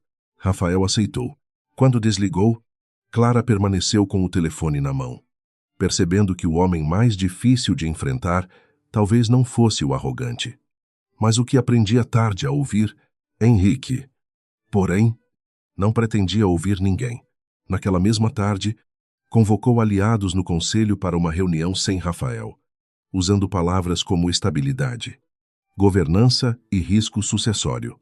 Apresentou fotografias de Rafael com Lucas, notas sobre Clara e projeções de impacto, caso a imprensa descobrisse que o CEO da Monteiro Capital tinha um filho oculto com uma ex-funcionária acusada de violação interna. Cada frase era polida como vidro e cortante como vidro quebrado. Alguns conselheiros pareciam desconfortáveis, mas desconforto raramente vencia medo quando o patrimônio estava em jogo. Rafael soube da reunião por Beatriz, que recebera uma ligação indireta de um investidor comum às duas empresas. A notícia não o surpreendeu, mas confirmou a velocidade da ofensiva. Ele reuniu Caio e 2 auditores externos em uma sala sem acesso à rede principal, exigindo uma varredura independente sobre 3 fundos citados por Clara. Pela primeira vez em anos, não usou os sistemas internos da própria companhia como fonte confiável. Era como comandar um navio descobrindo que a bússola podia ter sido adulterada pelo homem que vigiava o leme. Clara também se movia. Com Mariana. Encontrou Renato Alves em um café simples, perto da estação Tatuapé, onde o ex-analista parecia envelhecido pela culpa e por noites mal dormidas. Ele fora um dos nomes usados no relatório que destruíra a carreira dela. Ao vê-la, quase fugiu. Clara não o impediu com ameaça, mas como uma frase tranquila. Disse que homens cansados ainda podiam escolher se seriam lembrados pela covardia final ou pela coragem tardia. Renato sentou-se de novo, as mãos tremendo ao redor de uma xícara vazia. Renato contou que Henrique o chamara a uma sala sem câmeras e apresentara 2 opções: assinar um depoimento contra Clara ou perder o emprego com uma denúncia de fraude que atingiria sua esposa. Então, grávida, ele escolhera salvar a própria casa, destruindo a dela. A confissão não pediu perdão porque ele sabia não merecer. Mariana gravou tudo com autorização formal, enquanto Clara mantinha o rosto imóvel. Por dentro, cada palavra reabria o corredor antigo, o crachá bloqueado, a caixa com seus objetos pessoais. Ainda assim, ela não desmoronou. Quando Renato mencionou o motorista de Augusto Monteiro, Rafael deixou de ser apenas aliado circunstancial e tornou-se parte inevitável da investigação. O ex-analista recordava pagamentos de uma empresa de segurança a funcionários que trabalhavam próximos ao antigo presidente antes do acidente. Não sabia detalhes, mas lembrava que Clara havia marcado esses lançamentos em uma planilha que desaparecera. Clara abriu a caixa de madeira naquela noite e encontrou uma cópia parcial, salva em um disco antigo. O nome da empresa era Horizonte Vigilância, e seu beneficiário final estava oculto por camadas deliberadas. Rafael recebeu o arquivo de Clara sem perguntar como ela o preservara. A confiança ainda era estreita, mas já tinha forma. Trabalharam na cobertura da íntegra, em uma sala cedida por Beatriz após o expediente. Enquanto Mariana revisava documentos legais e Caio rastreava pagamentos, Clara conduzia a análise com uma precisão que impressionava até os auditores experientes. Rafael observava a maneira como ela cruzava datas, contratos e transferências, e sentia vergonha por nunca ter visto completamente a mulher que perdera. Ele desejou dizer isso, mas o momento pertencia aos fatos. À meia-noite, encontraram a primeira ligação sólida. Horizonte Vigilância. Havia recebido pagamentos de um fundo imobiliário controlado pela Monteiro Capital 3 dias antes do acidente de Augusto. No mesmo período, um consultor ligado a Henrique comprara um apartamento em nome da irmã. Rafael ficou imóvel diante da tela. Seu pai não fora um homem afetuoso, mas era seu pai. E a morte dele sempre deixara uma pergunta mal enterrada. Clara percebeu a dor atravessar o rosto de Rafael, mas não a explorou. Apenas disse que precisavam de prova, não de suspeita. Henrique percebeu a aproximação da verdade antes de saber seu conteúdo. Seu informante na área de tecnologia avisou que Rafael trabalhava fora dos sistemas oficiais. Outro contato relatou que Clara se reunira com Renato. O diretor financeiro entendeu que já não bastava manchar reputações, precisava separar Rafael de Clara. E para isso, preparou um golpe mais ambicioso. Na manhã seguinte, um dossiê anônimo chegou a 3 conselheiros, alegando que Clara manipulava documentos para chantagear Rafael e obter vantagem patrimonial em nome de Lucas. A montagem era elegante, cruel e quase convincente. O dossiê incluía e-mails falsificados, trechos isolados de mensagens verdadeiras e uma transferência bancária fabricada para parecer pagamento de Rafael à íntegra. Beatriz chamou Clara imediatamente. A sala da diretora estava fechada, mas a tensão passava pelas paredes. Clara leu cada página com uma calma que assustou até Mariana. Depois apontou 3 erros técnicos na falsificação, incluindo uma assinatura digital incompatível com o protocolo usado à época e um horário de envio impossível.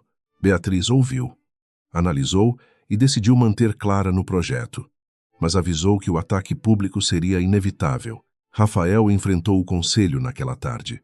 Henrique assistia da ponta da mesa, fingindo pesar, enquanto os conselheiros questionavam se o CEO havia perdido o discernimento por causa de uma relação pessoal mal resolvida.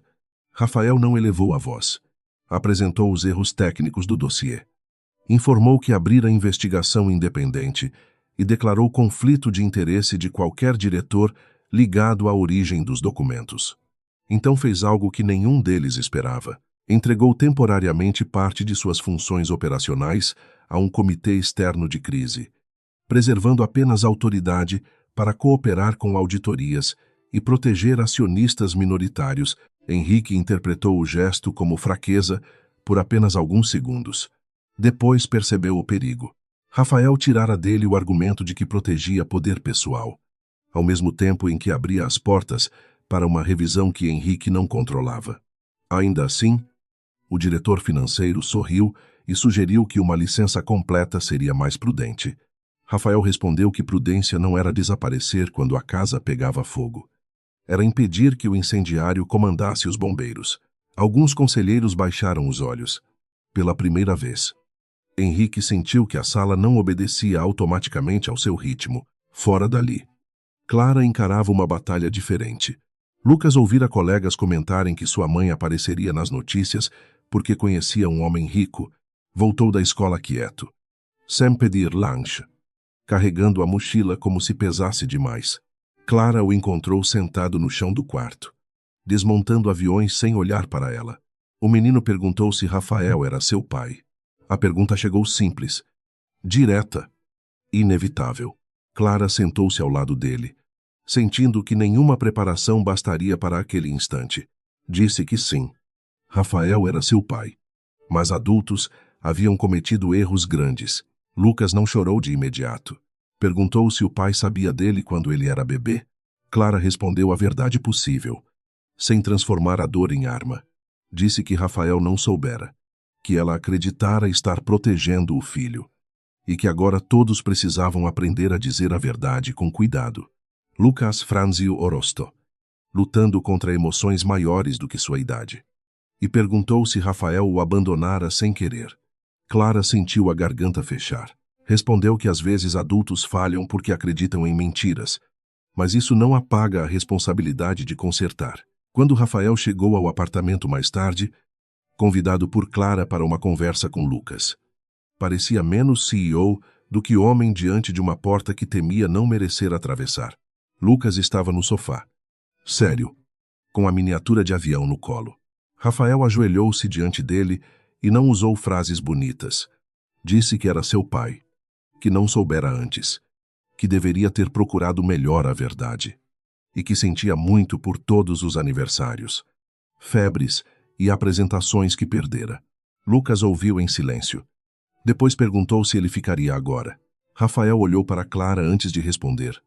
Não por permissão para mentir, mas para lembrar que presença precisava ser construída com limites.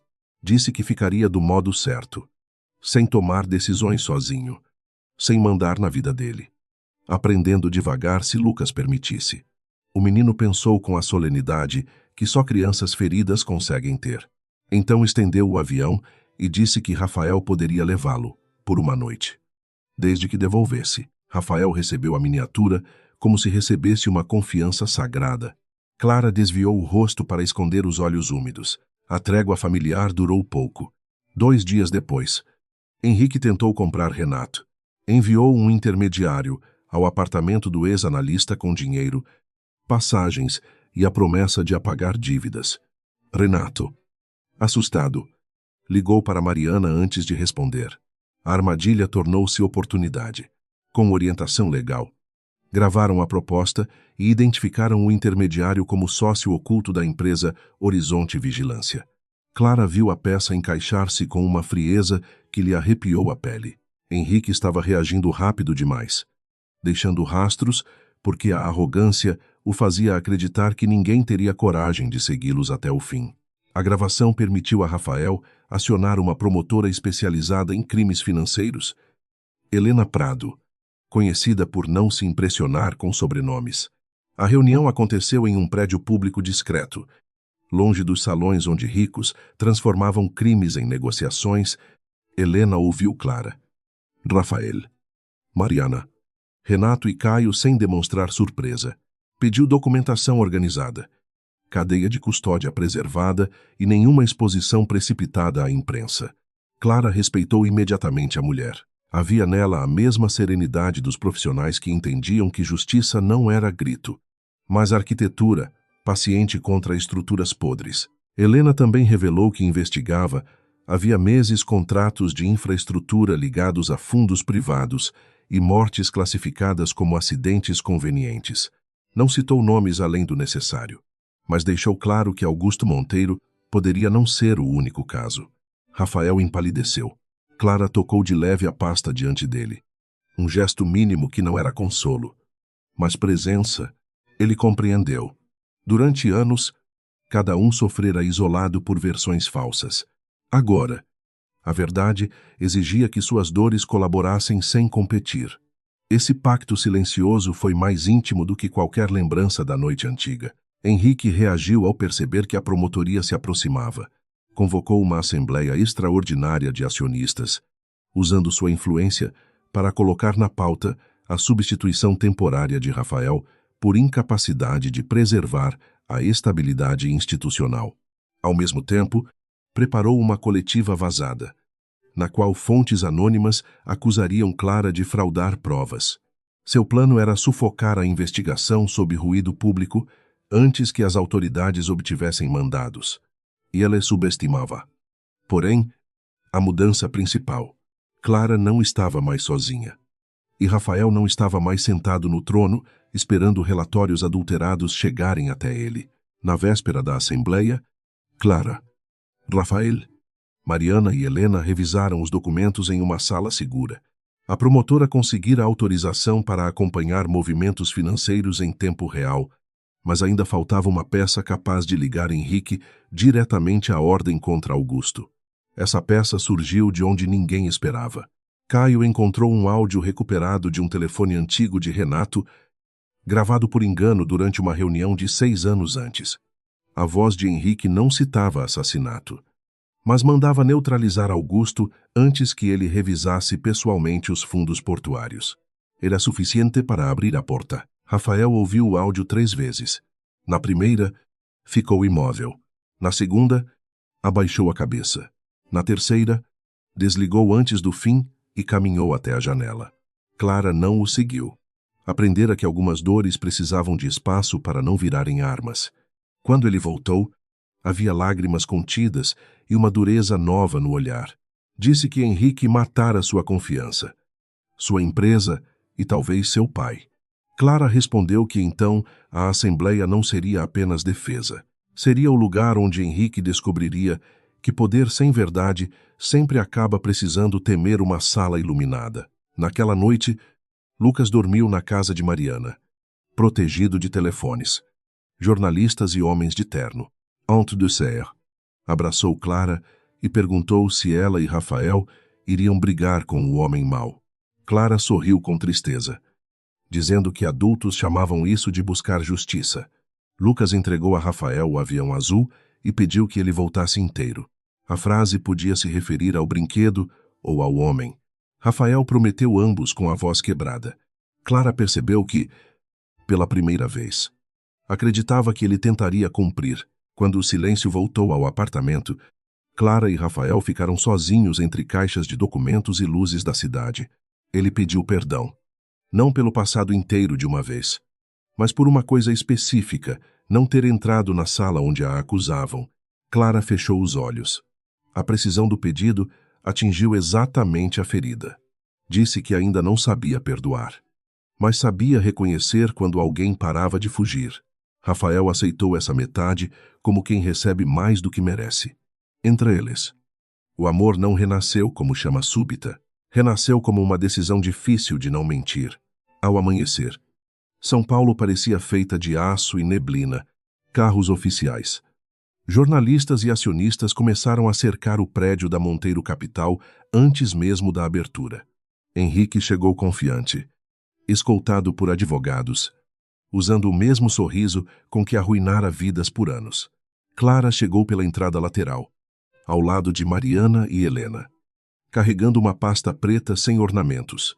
Rafael entrou pela porta principal, com o avião azul de Lucas no bolso interno do paletó. Nenhum deles olhou para trás. A Assembleia decidiria mais do que uma empresa. Decidiria quem teria o direito de contar a verdade. A Assembleia Extraordinária começou sob uma luz branca que parecia não perdoar ninguém. No salão principal da Monteiro Capital, acionistas ocupavam fileiras rígidas, advogados cochichavam atrás de pastas grossas e jornalistas aguardavam do lado de fora como aves sentindo mudança no vento. Rafael entrou primeiro, recebendo olhares que misturavam expectativa, suspeita e medo. Henrique já estava sentado perto da mesa central, impecável, como um sorriso fino. Clara chegou alguns minutos depois, sem joias chamativas, carregando apenas a pasta preta e a calma de quem não viera implorar lugar algum. Muitos a reconheceram pela reportagem, outros pelo antigo escândalo ressuscitado com crueldade calculada. Clara sentiu os olhares medindo sua roupa, sua postura, seu passado, sua ligação com Rafael e a existência de Lucas. Não respondeu a nenhum deles. Caminhou até a mesa reservada à íntegra, acompanhada por Mariana e pela promotora Helena Prado. Essa presença mudou discretamente o ar da sala. Henrique percebeu Helena, mas não demonstrou surpresa. Apenas tocou a caneta sobre o bloco de notas. 2 vezes, como se marcasse o ritmo de uma peça que ainda acreditava dirigir. O presidente do conselho abriu os trabalhos falando de estabilidade, confiança do mercado e dever fiduciário. Palavras nobres. Clara pensou, tantas vezes usadas para cobrir covardia. Rafael ouviu em silêncio, com o avião azul de Lucas guardado no bolso interno do paletó. O pequeno peso do brinquedo parecia lembrá-lo de uma verdade simples: empresas podiam ser reconstruídas, reputações podiam ser discutidas, mas uma criança nunca deveria pagar pelo orgulho dos adultos. Quando lhe deram a palavra, ele se levantou sem pressa e encarou a sala inteira. Rafael declarou que não disputaria a Assembleia como um homem interessado apenas em preservar o cargo. Disse que a Monteiro Capital havia sido comprometida por práticas que talvez tivessem atravessado anos sob a proteção de títulos respeitáveis e relatórios adulterados. Um murmúrio correu entre os acionistas. Henrique inclinou a cabeça, fingindo tristeza diante de uma crise que ele próprio semeara.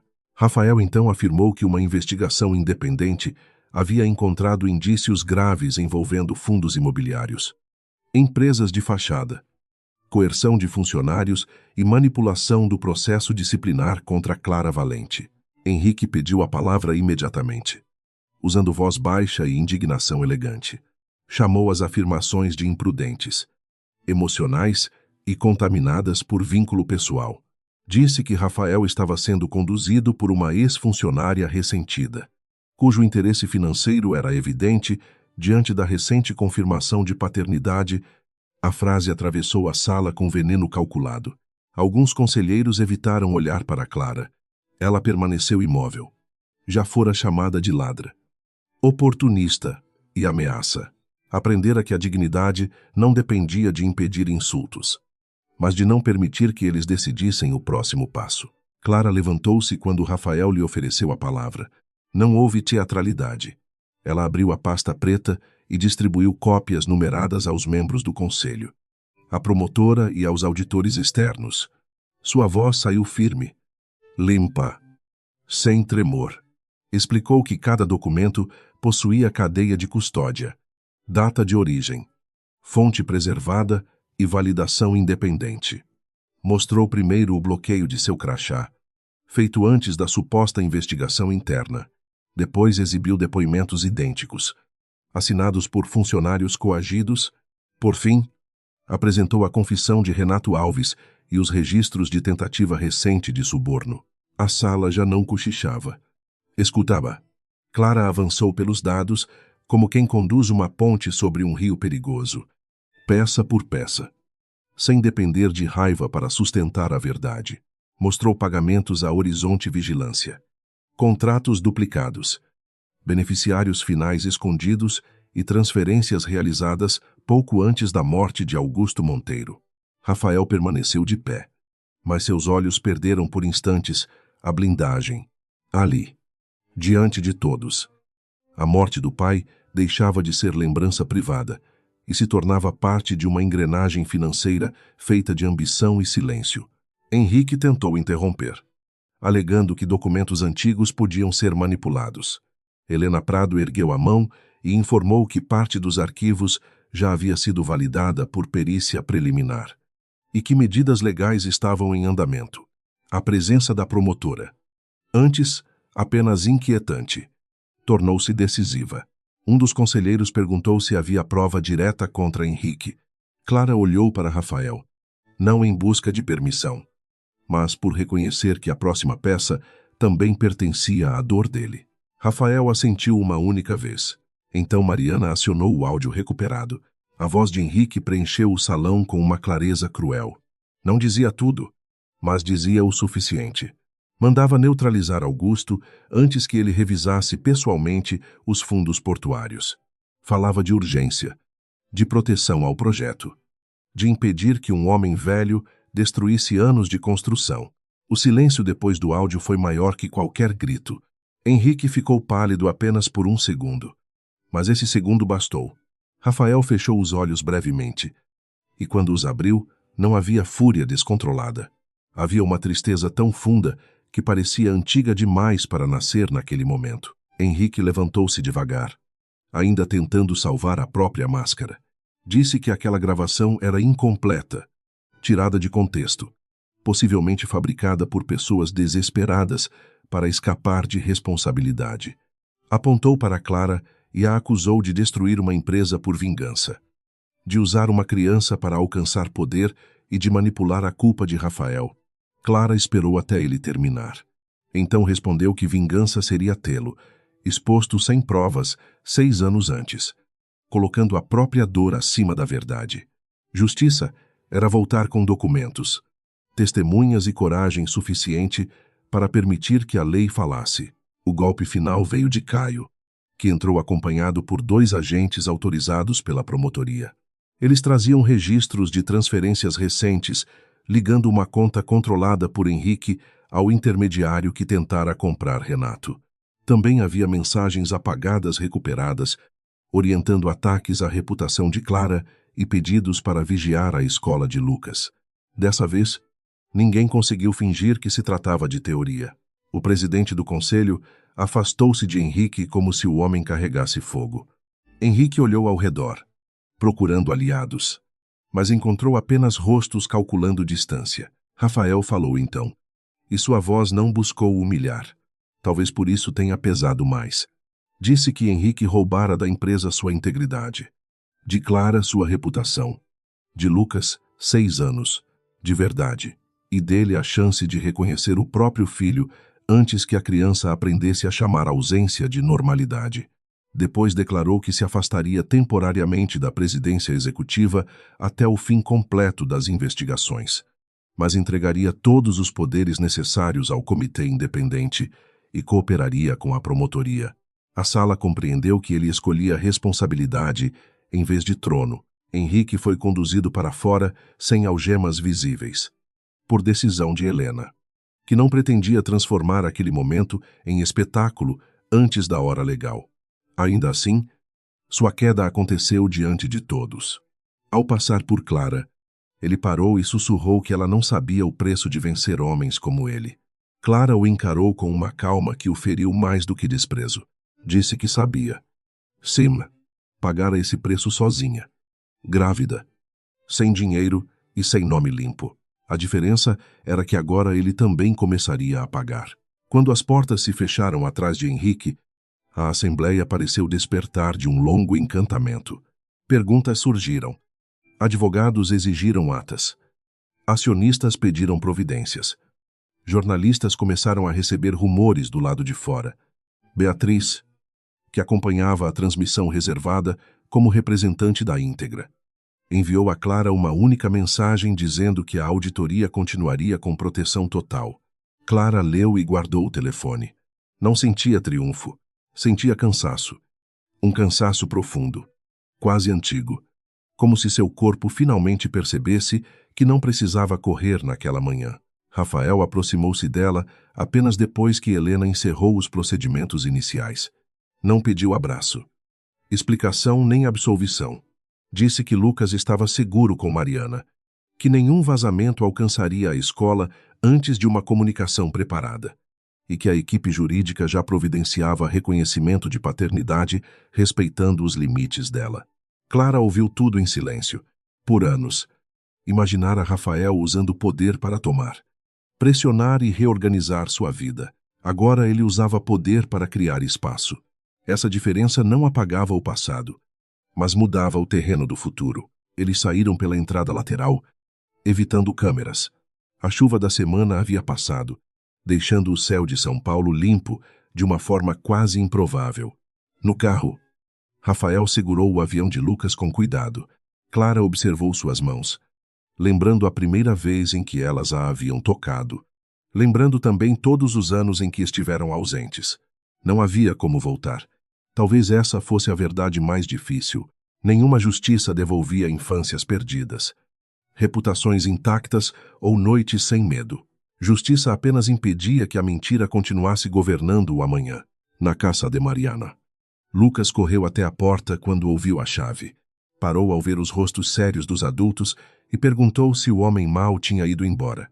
Clara ajoelhou-se diante dele, segurou suas mãos e disse que ele teria de responder por muitas coisas, mas que eles estavam seguros naquela noite. Lucas pensou um pouco. Depois olhou para Rafael e perguntou pelo avião. Rafael devolveu o brinquedo com solenidade. O menino examinou as asas, satisfeito, e disse que ele havia cumprido a promessa. Essa frase simples quebrou algo dentro de Rafael. Ele abraçou Lucas apenas quando o menino deu o primeiro passo. E mesmo assim, com cuidado, como se temesse apertar demais uma confiança recém-nascida. Clara viu o filho encostar o rosto no ombro do pai.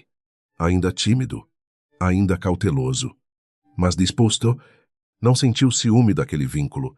Sentiu uma dor doce, uma espécie de despedida da mulher que acreditara precisar carregar tudo sozinha para sempre. Mariana, no corredor, enxugou discretamente uma lágrima e fingiu procurar chaves na bolsa. Os meses seguintes não foram fáceis, porque finais verdadeiros raramente cabem em um único gesto.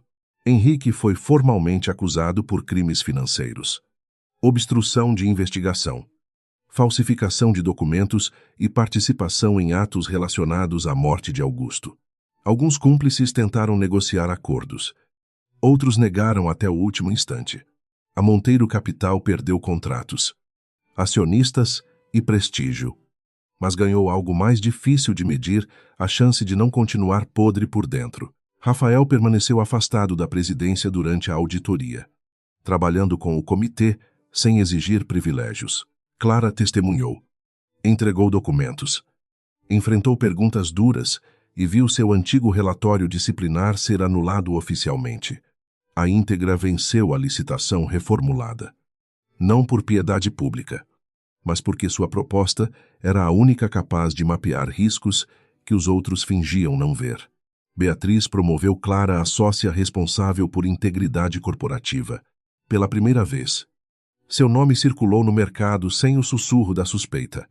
Ainda assim, a vitória mais íntima veio quando Lucas voltou da escola, dizendo que explicara aos colegas que famílias podiam se atrasar, mas também podiam aprender. Rafael começou a ser pai com tarefas pequenas. Levava Lucas à natação às quartas. Aprendia a preparar panquecas queimadas aos sábados e lia livros sobre aviões com uma seriedade quase absurda. Errava muito. Às vezes queria resolver tristezas com presentes caros. Clara o corrigia sem delicadeza excessiva, e ele aprendia a ouvir. Lucas também impunha regras próprias. Como avisar antes de abraçar e nunca prometer presença se uma reunião pudesse atrapalhar. Rafael aceitou cada regra como parte de uma educação que nenhum curso de liderança jamais lhe dera. Entre Clara e Rafael, o amor não voltou, como nos romances fáceis que fingem que sofrimento é apenas intervalo decorativo. Voltou devagar, atravessando conversas difíceis, silêncios honestos e pedidos de perdão que não exigiam resposta imediata. Rafael contou sobre a solidão depois da morte do pai. Clara contou sobre o parto, as dívidas, o medo de cada campainha inesperada. Às vezes discutiam, porque confiança ferida não se cura por decreto. Mas havia uma diferença essencial agora. Quando a dor aparecia, nenhum dos dois abandonava a sala. 1 ano depois da assembleia, Clara aceitou jantar com Rafael e Lucas no terraço simples do apartamento dela, não em um restaurante caro escolhido para impressionar. Lucas decorou a mesa com guardanapos dobrados como asas e anunciou que aquela era uma reunião oficial da família Valente Monteiro. Embora Clara lembrasse que sobrenomes não decidiam amor, Rafael sorriu e concordou. Ao fim da noite, quando o menino adormeceu no sofá, Rafael perguntou se ainda havia caminho para eles dois. Clara olhou para a cidade e respondeu que caminho havia, mas seria percorrido passo por passo. Rafael não pediu mais do que isso. Apenas segurou a mão dela sobre a mesa, deixando espaço suficiente para que Clara pudesse soltá-la se quisesse. Ela não soltou. Sentiu na própria pele a distância entre rendição e escolha. Durante anos, sobrevivera porque não dependia dele. Agora, podia aproximar-se justamente porque já sabia permanecer inteira. Essa certeza tornou o gesto possível. A mulher que fugira depois de uma noite confusa não existia mais. Em seu lugar havia uma mãe, uma profissional, uma estrategista e uma mulher capaz de amar sem se apagar. Muito tempo depois, quando Lucas perguntou por que sua história começara com tantos segredos, Clara respondeu que alguns adultos acreditam proteger o amor, escondendo a verdade, até aprenderem que a verdade é a única casa onde o amor pode crescer sem medo. Rafael ouviu da porta, emocionado. Sam interromper. Lucas aceitou a explicação com a sabedoria curiosa das crianças e voltou ao seu desenho de aviões. No papel, havia 3 figuras em uma ponte firme, acima de uma cidade iluminada. Nenhuma delas parecia fugir.